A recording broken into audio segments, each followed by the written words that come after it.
네, 드디어 신구약 중간사 꽤 오랜 시간 동안 저희가 했습니다.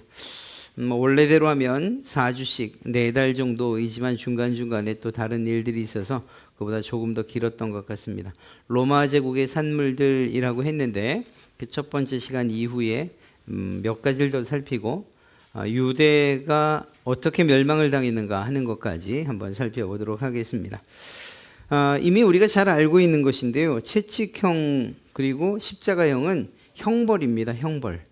그러니까 죄인들을 다루는 방법인 것이죠. 그런데 단순하게 이러한 채찍질이라고 하는 태형이 그냥 주의만 주는 정도, 아픔만 주고 고통만 주는 정도의 이 채찍질이 아니었다고 그렇게 합니다. 특히 이 로마 시대의 채찍질은 이것만으로도 사망에 이르는 경우가 많았다. 그렇게 보면 예수님께서는 모진 채찍질을 받으시고 그리고 이어서 십자가형까지도 이어서 이 두 가지 형벌을 다 받으신 분이다라는 사실을 알 수 있죠. 이 채찍의 경우 보통 잘 이해는 되지 않습니다. 그래서 제가 그림으로 혹시 그려진 게 있는가 찾아보려고 했는데 찾진 못했어요. 보통 9가닥의 채찍은 이렇게 많이 보이는데 39개의 가닥이라고 그렇게 이야기하더라고요. 근데 이게 실제 39개의 가닥인지 9개의 가닥에 매듭이 3개인지까지는 정확히 잘 모르겠어요. 좀 추정해 보기는 9개 가닥에 3개의 매듭 뭐 이렇게 보는 것이 더 옳지 않겠는가. 이 부분은 제가 좀 더 살피고 또 찾아볼 수 있고 또 물어 알 수 있다면 확인되는 대로 다시 알려드리겠습니다. 그러니까 세계 매듭이라고 할 때에 그 중간중간마다 쇠구슬 혹은 뼈 조각들을 달죠. 혹은 납조각을 달았다라고도 합니다. 그리고 이것으로서 유대인의 경우에는 120대를 쳤다 이렇게 얘기를 하니까 정말 처음 맞으면서 이렇게 휘 감기면서 쇠조각이나 뼈조각 혹은 또 납조각에 의해서 살들이 찢겨나가는 건 뭐 당연한 일이고 우리가 잘 알고 있는 그 영화 또 갑자기 생각이 안 나네요. 아니요, 배너가 아니고 멜 깁슨이 감독을 했던 패션 오브 크라이스트. 저 쳐다보면 답이 나오는데 패션 오브 크라이스트라는 거 보면 매우 사실적으로 그렸다고 하지 않습니까? 영화를 만들 때에. 그때도 보면 로마 병정들이 이렇게 그냥 형식상 때리는 게 아니에요. 온 몸을 다해서 그냥 때리거든요. 그러니까 이렇게 한번 휘 감고 그리고 낚아채면서 살점들이 다 떨어져 나가고 그리고 이런 매들을 수십 대를 맞으면 안에 있는 뼈까지 이렇게 그리고 또 어깨에서부터 종아리까지 위에서부터 내려오면서 치기 시작하고요. 또 실제로 이 복부 쪽을 치게 되면 거의 뭐 정맥, 동맥 할 것 없이 심지어는 창자가 터져 나오는 이러한 일들도 있었다고 합니다. 그러니까 이 매질만으로도 이 채찍질만으로도 이미 사망에 이르는 그러한 형벌이라는 것을 알 수가 있죠. 피를 너무나 많이 흘리니까 저혈당 쇼크에 빠지기도 하고요. 네. 이러한 것이 로마의 채찍형이었습니다. 이게 매우 잔인한 그런 형벌이죠. 그런데 이것보다 더 잔인한 형벌이 있었는데 그게 바로 십자가형이다 이렇게 이야기를 합니다. 성경에도 이 십자가에 대한 이 나무 십자가에 대한 이야기를 하고 있어요. 그래서 신명기 21장 23절 하반절을 보면 나무에 달린 자는 하나님께 저주를 받았음이니라. 하나님께서 저주하시는 그러한 형벌로 이야기를 하고 있습니다. 저주받은 자들이 받는 형벌로. 그렇게 볼 때 예수님께서는 인간들의 모든 죄, 그들의 죄를 짊어지고 죄인으로 죽으셨다는 사실들을 이미 구약에서 이야기하고 있는 것이고 그렇게 볼 때에 이스라엘 백성들도 그 형벌을 받은 예수 그리스도를 저주받은 자로 그렇게 하나님의 저주를 받은 자로 바라봤다는 사실을 알 수가 있죠. 로마 제국의 사형법인데 일반적으로 뭐 이 십자가형에 처하는 경우가 참 많은데 대표적인 것이 로마 황제에게 반란을 일으킨 이러한 반란범들에 대해서 정치범들에 대해서 이런 자들에게 대해서 행하는 가장 잔인한 형벌이라고 합니다.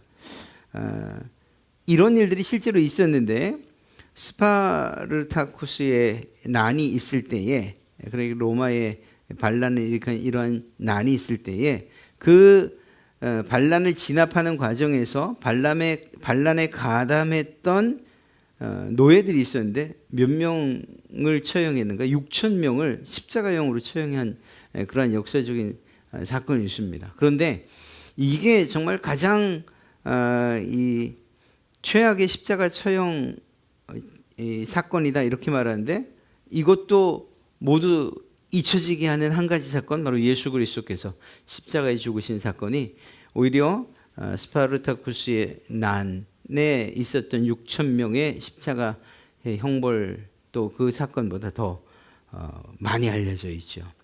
어찌되었거나 가장 야만스럽고 잔인하고 또한 고통스럽고 수치스럽다.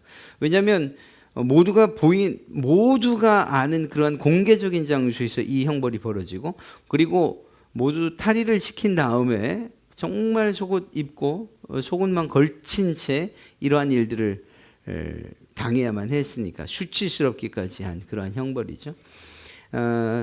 야만스럽고 잔인스럽다는 것은 뭐 그냥 형벌 자체만 봐도 그렇게 알 수 있는데, 고통스럽다는 것은 이 십자가형을 이야기하시는 분들의 공통점입니다. 일단 예수님 경우에는 이미 사망에 이르는 매질을 당하셨고, 그것이 아니라 하더라도 자기가 매달린 가로의 막대, 십자가에서 가로에 해당하는 그런 기둥을 짊어지고 가고, 그리고 이미 세로 기둥은 땅에 고정되어서 단단히 박혀 있고, 그리고 이렇게 끌어올려져서 매달린데, 그때 이제 끌어올릴 때 이제 손에 못을 박지 않습니까? 그런데 우리가 알고 있는 것처럼 손바닥에 박는 것은 아닙니다. 이 체중을 견디려면 손바닥에 박아서는 이게 견딜 수가 없죠. 그러니까 찢어지니까 말입니다. 그래서 대부분 그림이 그렇게 그려져 있는 거지, 대부분 이 십자가형을 이야기할 때는 손목에다 박았다 이렇게 얘기를 합니다. 그러니까 손목에 박아야 이게 자기 체중을 견딜 수 있는. 그런데 이제 여기로 지나가는 그런 신경이나 힘줄이 얼마나 많습니까? 그러니까 이게 박히면 이제 5에서 7인치짜리 못을 박거든요. 7인치로 치면은 17cm, 그 정도 되나요? 7cm면 2.5 곱하면? 네. 하여튼 뭐 그 정도니까. 하여튼 굉장히 긴 장못을 박는데 손목에 박죠. 그리고 나서 끌어올려지면서 이 온 몸의 하중을 이 손목이 다 감당해야 되고, 그러면서 몸은 비틀어지고, 그리고 올려진 다음에는 역시 똑같은 방식으로 두 발목을 겹쳐서 발목에다가 이제 또 박게 되죠. 그러니까 그 고통은 이루 말할 수 없는, 그리고 숨이 가빠지고 숨을 쉴 수 없는 그런 상태, 피는 온전히 다 쏟아놓고, 그런 십자가 형벌인데, 또 이스라엘 경우에 유월절이 시작되면서부터 매달아 놓을 수 없으니까, 이 시신을 매달아 놓을 수 없으니까 내려야 됩니다. 그런데 살아있는 채로 내릴 수는 없으니까 확인을 하죠. 그래서 로마 병정이 창으로 예수님의 가슴을 찔러서 죽었나 살았나를 확인합니다. 모든 죄수들을 다 그렇게 합니다. 그리고 여전히 살아있을 경우에는 내려져서 이것은 이제 이스라엘의 법에 의해서 그렇게 되는 것이니까, 이제 그때는 이제 이 모든 뼈들을 꺾어서 강제로 거의 살해가 되는 거죠.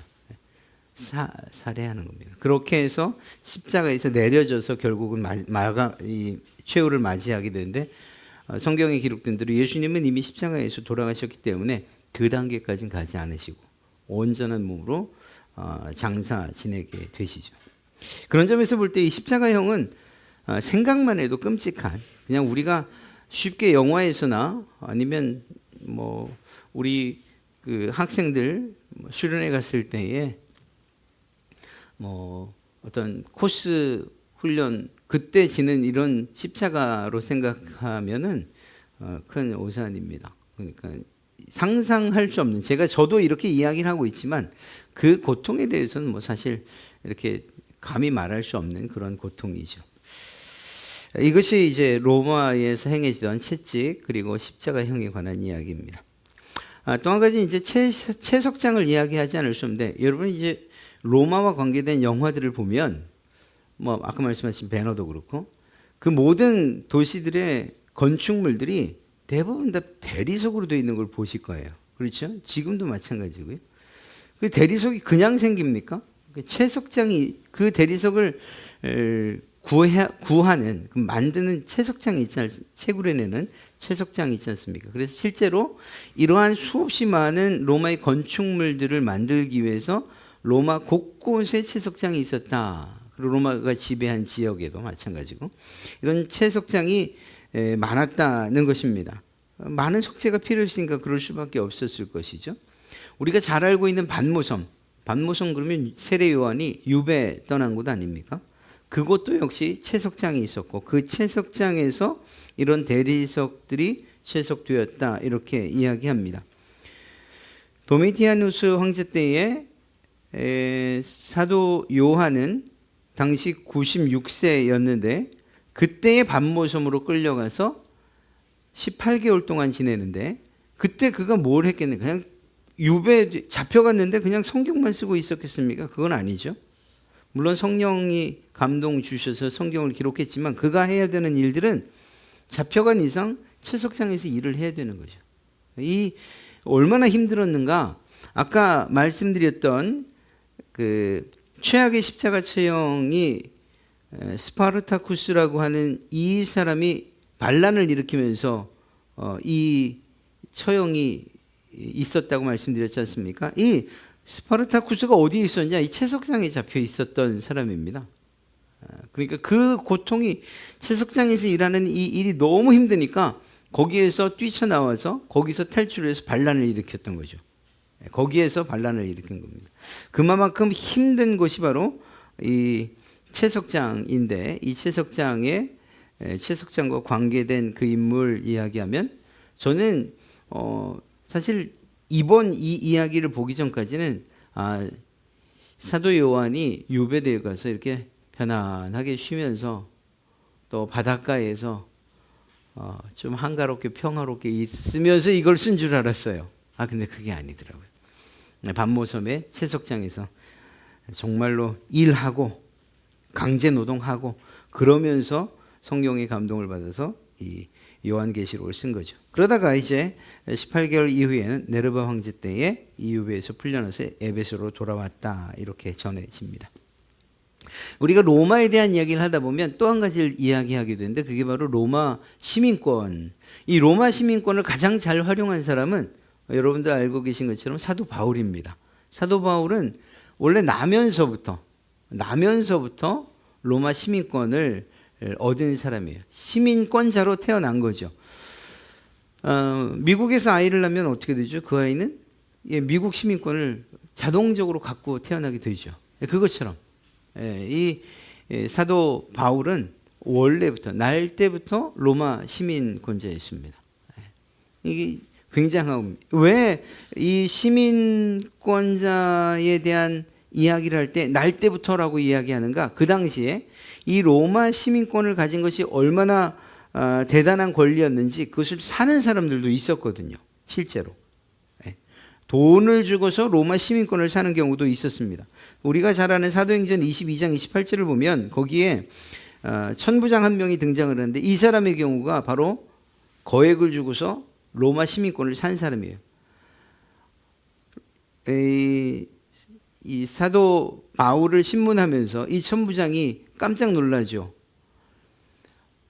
로마 시민권자인 줄 모르고 단지 유대인인 줄만 알고 신문을 한 거예요. 그런데 이때 사도 바울이 이야기를 하죠. 아니 내가 로마 시민권자인데 정당한 재판도 없이 나를 이렇게 신문할 수가 있느냐. 이 말에 그냥 천부장 가슴이 철렁 떨어지지 않습니다. 왜냐? 이 로마의 시민권을 가졌다는 이것이 얼마만큼인가? 단순하게 참정권, 정치에 참여할 수 있는 권리, 투표를 하고 선거에 입후할 수 있는 권리만이 아니고 이 로마의 시민권을 가진 사람은 죄를 지었을 경우에 황제에게 재판을 요청할 수가 있거든요. 그리고 그 재판에 의해서 처벌을 받는 거예요. 그러니까 황제에게 재판을 요청할 수 있는 이 권리가 있는데 그것도 없이 자신이 지금 신문을 당하고 또 매질을 당한 것이지 않습니까? 그러니까 로마의 시민권을 정당한 재판도 없이 이렇게 신문하고 매질할 수 있느냐? 이걸 고소하게 되면, 로마의 황제에게 고소하게 되면 그 일을 저지른 사람은 정말 큰 일을 당하는 것이거든요. 이 로마에 대한 도전처럼 여겨질 수 있는 일이거든요. 그러니까 그냥 가슴이 철렁 내려앉을 수밖에 없어요. 그러면서 한 이야기, 나는 로마의 시민권을 돈 주고 샀는데 정말로 당신은 날 때부터 로마인이었습니까? 행색은 로마인이 아닌데 헬라인인데 근데 로마인으로 로마인의 시민권을 가지고 있다고 하니까 그를 신문했던 천부장이 깜짝 놀랄 수밖에 없는 거죠. 이런 일들이 벌어집니다. 그러니까 이 사도 바울에게 있어서의 로마의 시민권을 가졌다는 이것은 로마인으로서 로마가 정복한 그 어떤 나라에서도 자신의 권리를 마음껏 주장할 수 있는 그러한 티켓과도 같은 것입니다. 그런 권리를 가지고 있었던 거죠. 그러니 로마의 시민임을 증명하는 그러한 것이고, 심지어는 로마의 군단병, 로마의 병사가 될 수 있는 권리도, 군단병이 될 수 있는 권리도 그에게는 있었습니다. 그런데 그 모든 것들까지도 다 내려놓고 오히려 하나님 나라의 시민권이 된 것을 더 자랑스럽게 여기고 자기에게 주어진 이런 환경들을 복음 전파하는 데에 적극적으로 사용했던 것을 알 수가 있죠. 그러니까 사실 가만히 살펴보면 정말 하나님께서 이 사도 바울이라는 사람을 정말 특별하게 준비를 해놓으셨구나. 유대인들의 앞에 가서도 전혀 꿀릴 게 없어요. 꺼리낌이 없어요. 왜냐? 말씀드린 것처럼 바리새파였고 또 가장 유명한 바리새파 학자라고 할 수 있는 가말리엘에게서 직접 배웠던 사람이고, 그러니까 율법에 있어서도 정통한 그런 사람이었어요. 유대인들과의 이러한 언쟁과 다툼 혹은 또 율법에 대해서 논할 때에 바울이 전혀 꿀릴 이유가 없어요. 그만큼 잘 배웠기 때문에, 그리고 바리새파였고 유대인이었기 때문에. 그러나 동시에 이방 어느 나라를 가도, 소아시아 지역을 포함해서 로마가 지배하고 있던 어떤 나라를 가도 역시 마찬가지로 사도 바울은 언제나 당당할 수 있었어요. 혹여 죄를 지어도 그가 나 로마로 가겠소 라고 했던 이유가 로마로 갔던 이유가 무엇이냐? 이 재판을 받으러 갔던 거지 않습니까? 그런 시민권을 가진 자로서의 권리를 복음 전파를 위해서 충분히 사용한 거예요.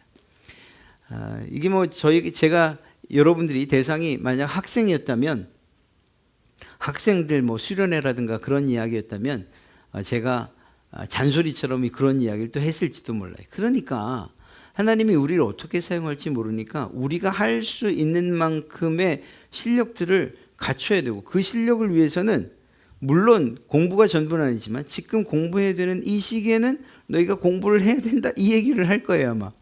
그래서 할 수 있는 만큼의 실력들과 그리고 힘을 갖춰 놓으면 하나님께서 당신들을 사용할 때에 그간 닦아놓은 능력 혹은 또 학력, 이 모든 것들을 더 큰 이 무기처럼 사용하게 하실 것이다, 아마 이렇게 잔소리를 했을지도 몰라요. 사도 바울은 그런 점에서 보면 정말로 잘 준비된 사람이죠. 그럼에도 불구하고 이렇게 모든 시의적절하게 자랑할 것만 있는 그 사람이 그럼에도 불구하고 복음 앞에서 얼마나 겸손하게 행했는지, 매맞고 많은 고통들을 당하고 하는 것들을 복음을 갖고 있는, 복음을 전하는 자로서의 마땅한 그러한 삶이라고 생각했던, 바로 그런 사도 바울의 모습을 보게 되죠. 사도 바울은 정말 연구하면 연구할수록, 알면 알수록 정말 위대한 복음의 거장이다, 복음 전파의 위대한 인물이다, 이런 것들을 다시 한번 살펴보게 됩니다. 이스라엘의 멸망에 대한 이야기를 좀 살펴보려고 합니다. 표를, 두 번째 장의 표를 보면 그 앞에 이 헤롯 대왕의 아버지와 할아버지에 대해서는 제가 삭제를 했고요. 이 헤롯 대왕의 통치가 BC 37년부터 시작됩니다. 그러니까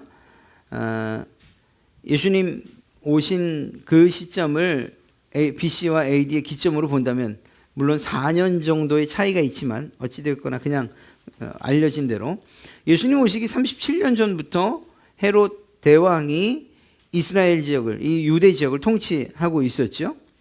그리고 그것은 로마의 그 통치의 방법이었습니다. 그 지역에 있는 사람을 왕으로 세워서 그 지역을 다스린다. 그리고 그 왕을 로마가 통치한다. 그리고 다스린다. 조정한다. 이것이었거든요. 그런데 이렇게 분봉왕을 통해서 통치되던 유대가 그 가문의 세습을 이어서 AD 44년, 그러니까 대략 37에 42를 더하면 한 83년, 한 80여 년간 계속 이어지죠. 이어지다가 우리 표의 가장 하단 왼쪽에 있는 헤롯 아그리파 2세라고 하는 이때까지 헤롯 왕가의 통치가 이어집니다. 분봉왕으로서. 그러니까 분봉왕은 뭐라고 말씀드렸어요? 어떤 지역을 나눠서 왕을 세우고 로마를 대신해서 다스리는 그러한 왕으로 그렇게 세운 것, 분봉왕이라고 말씀드렸지 않습니까?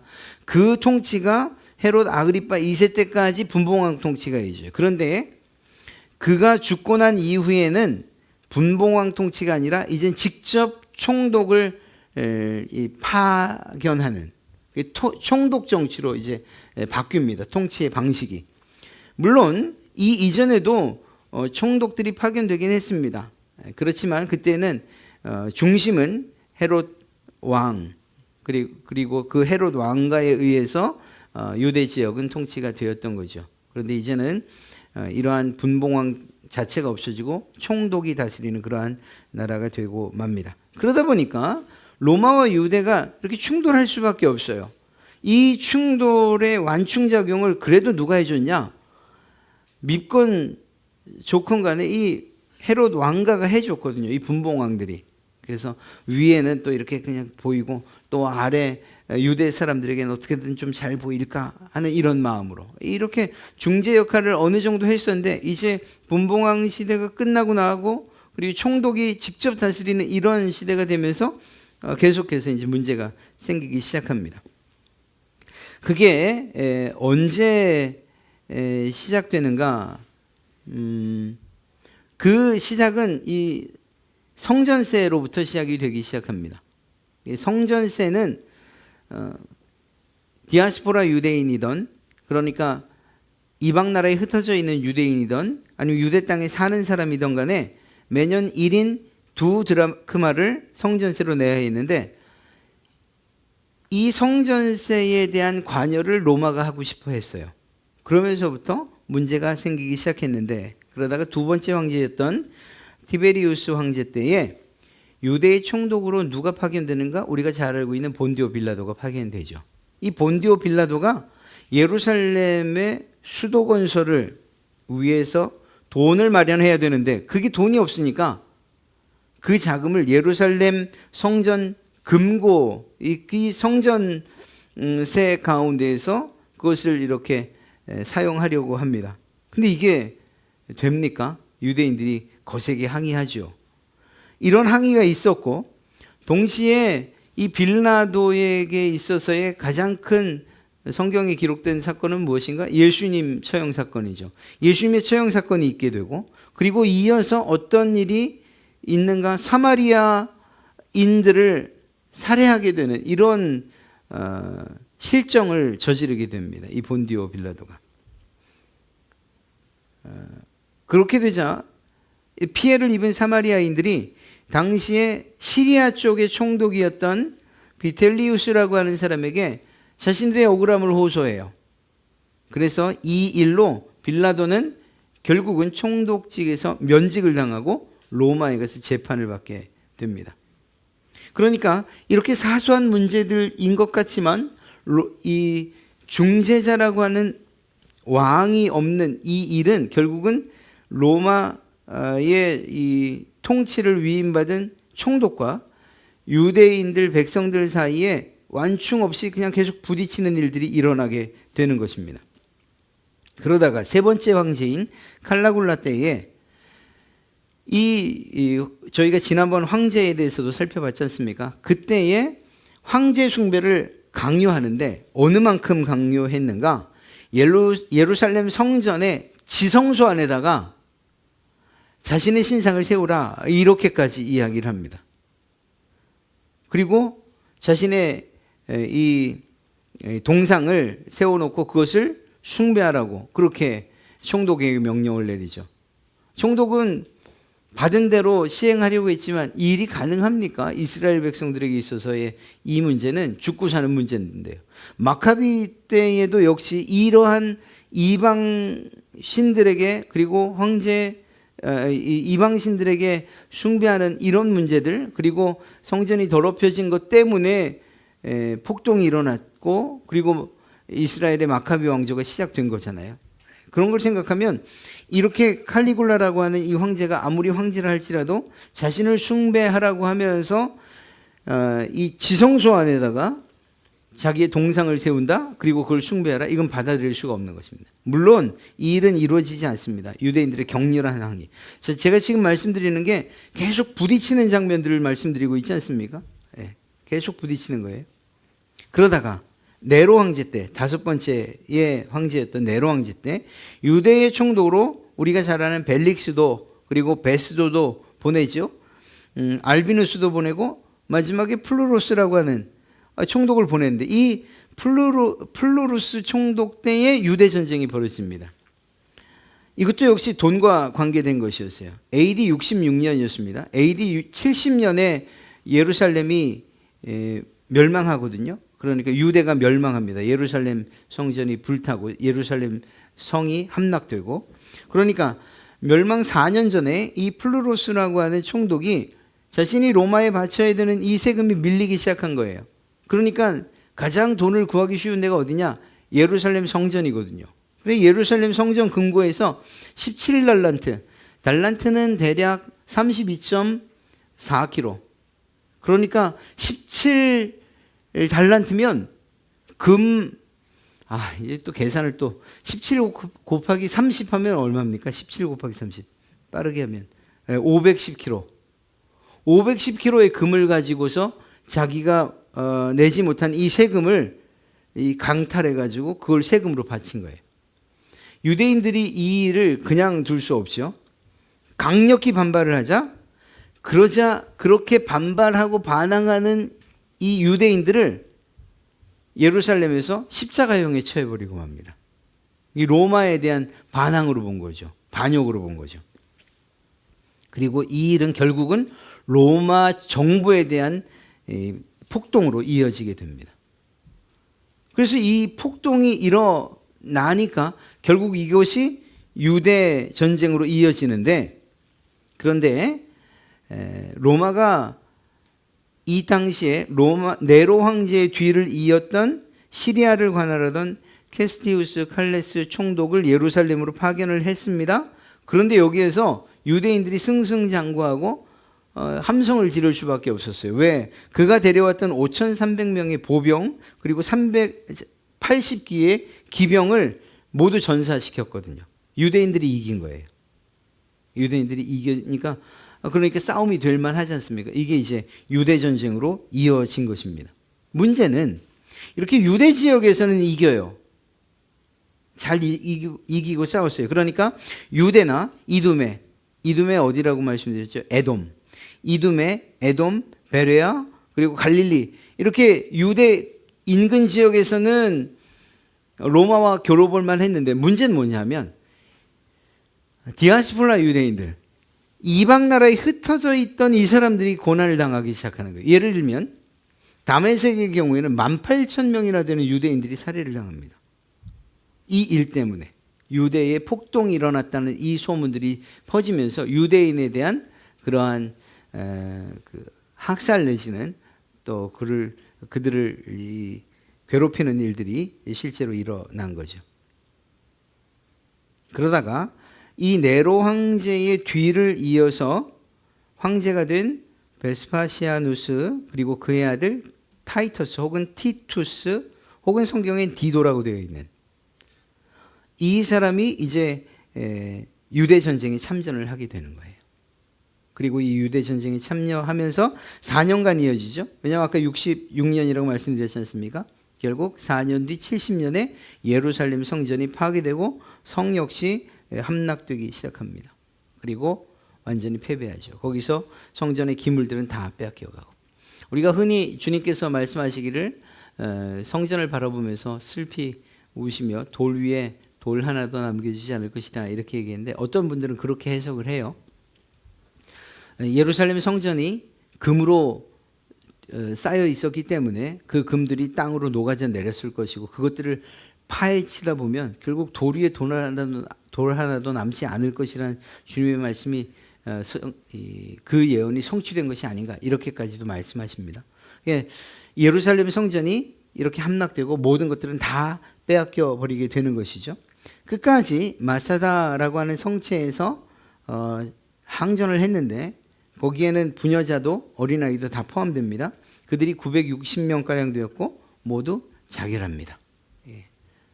이방인들의 손에 죽을 수 없다 해서, 이렇게 해서 AD 70년에 우리가 잘 아는 대로 하면, 성경대로 하면 디도 장군 또 혹은 티투스 타이터스 장군에 의해서 유대는 멸망하게 되죠.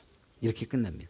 그래서 역사적으로 보면 예루살렘 성이 멸망한 것은 AD 70년이라고 말하지만, 실제로 유대인들이 전 세계로 이렇게 흩어지는 이런 과정은 130년 돼서 흩어진다고 합니다. 그러다가 우리가 잘 아는 것처럼 1948년에 이스라엘이란 나라로 다시금 지금 그 자리에 이스라엘이란 나라로 국가를 세우죠. 그리고 지금까지 오게 된 겁니다.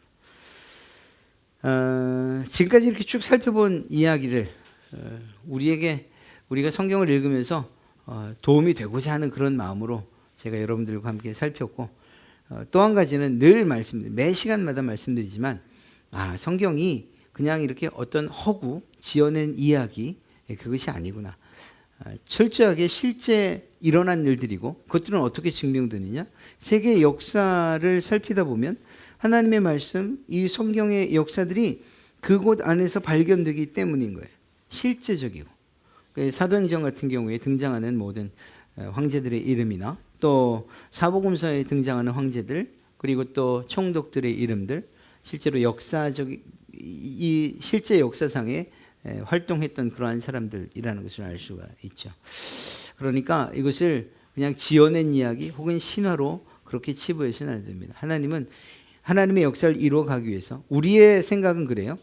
세계의 역사가 흘러가다 보니 기독교 역사가 이렇게 추려져서 나와서 이렇게 기록된 것이다, 이게 아니고, 하나님께서는 철저하게 선택받은 사람들, 그리고 그들을 구원하시는 이러한 과정 가운데에서 기독교 역사가 흘러왔고, 그 기독교 역사가 세계사 가운데에서 증명되어지는 것이죠. 더 이기적으로 말씀드린다면, 예수 그리스도 그분의 메시아 사역, 이 구원자 사역을 위해서 세계 역사는 흘러왔고, 그리고 그 구원이 결국은 세계 만방에 퍼지는 이러한 복음의 전파를 위해서 세계의 강대국들을 하나 세우시고 다시 무너뜨리고 또 다른 나라를 세우고 다시 무너뜨리시고, 마침내 로마라고 하는 나라, 이러한 나라들, 그리고 로마도 영원하지 않지 않습니까? 그것들이 무너지고 결국은 세계의 복음화가 되는 데에 하나님께서 역사하셨다, 일하셨다는 사실들을 우리는 보게 되는 거죠. 그러니까 정말 이기적이다 이렇게 말할 수 있는지 모르지만, 모든 세계의 역사는 하나님의 역사를 이루시기 위해서, 하나님의 뜻과 계획을 이루시기 위해서 흘러갈 뿐이다, 이렇게 이야기도 결코 틀리지 않습니다. 그리고 그 모든 끝에는 결국은 우리에게 약속하신 바 새하늘과 새 땅이 있다는 사실을 우리는 믿죠. 그리고 이 사실을 믿고 그것을 소망하기 때문에 우리는 주님이 하신 말씀들을 마음에 새길 뿐만 아니라 그것에 순종해서 살아갈 수 있는 것입니다.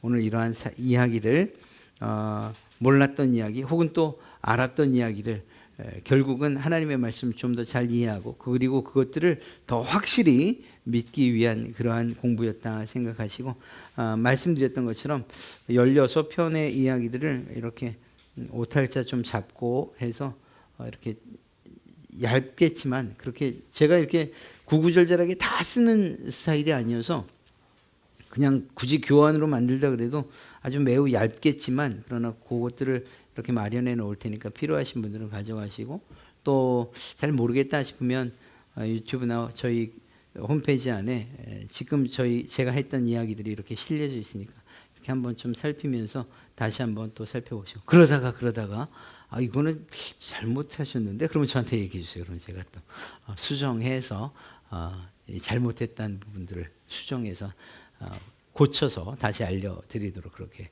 하겠습니다. 하여간 16주 동안 애 많이 쓰셨고 무엇보다 하나님의 말씀들 그 바른 말씀들 그리고 진리의 말씀들을 여러분들의 삶 가운데서 살아내시기를 간절히 소망합니다. 하나님의 말씀 외에는 다른 우리에게 소망되는 말씀 또 우리에게 힘을 주는 말씀이 없기 때문입니다. 이 말씀들이 여러분들에게 이렇게 확실하게 이해되어진 말씀들이 여러분들에게 힘과 능력이 될 줄로 믿습니다.